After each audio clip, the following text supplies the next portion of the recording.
জন্মের আগে আল্লাহ রিজিক লিখে রেখেছেন কপালে, ওই জন্য হয়তো খেয়ে বেঁচে আছি। যদি ধনীদের হাতে রিজিক থাকতো তাহলে না খেয়ে থাকতে হতো আমাদের, কারণ আমরা মধ্যবিত্ত এমনকি গরিব। তো দেখেন এই খাবারটি ম্যাকডোনাল্ডসের খাবার, দেখেন সাথে একটা কোকা কোলাও আছে। মানে অর্ডার দিয়েছে কাস্টমার, কিন্তু কাস্টমার কপালে নাই, রিজিক আছে আমার, বুঝছেন ভাই? এখন কি করব বলেন? আমার যেহেতু রিজিক আছে আমাকে তো খেতে হবে নাকি? সো আমি এখন এটা খাচ্ছি, দেখি খুলি দেখি কি আছে ভিতরে।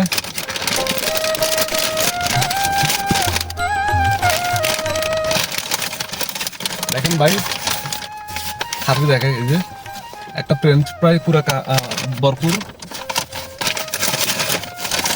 একটা বার্গার আর মুরগি, এখানে মুরগির মাংস আছে দেখেন, বিস্কিট। আসলে এগুলো হলো রিজিক, রিজিকের মালিক যে আল্লাহ, মানে রিজিক যে আল্লাহর হাতে, এটাই তার প্রমাণ, দেখছেন ভাই?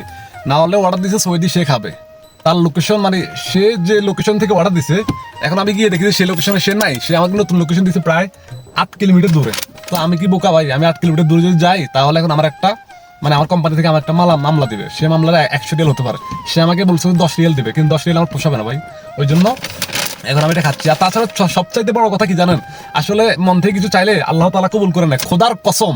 আমি খাবার খাওয়ার জন্য আমি একটি হোটেলে যে মানে যাওয়া ধরছিলাম, হঠাৎ এই অর্ডারটা আসলো, কিন্তু আমি তো কখনোই কল্পনা করিনি যে এই অর্ডারটা আমি খাবো।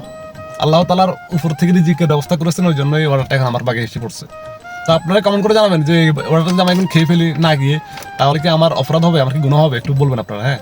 আর যারা কিটাতে কাজ করেন বা যারা ফুড ডেলিভারি কাজ করেন, তারা মনে করেন যে নির্দিষ্ট লোকেশনের বাইরে গেলে যে মনে করেন যে একটা জরিমানার ব্যাপার স্যাপার আছে, সেটা তো আপনারা অবশ্যই জানেন। তো আপনারা কমেন্ট করে জানাবেন। ধন্যবাদ আপনাদের।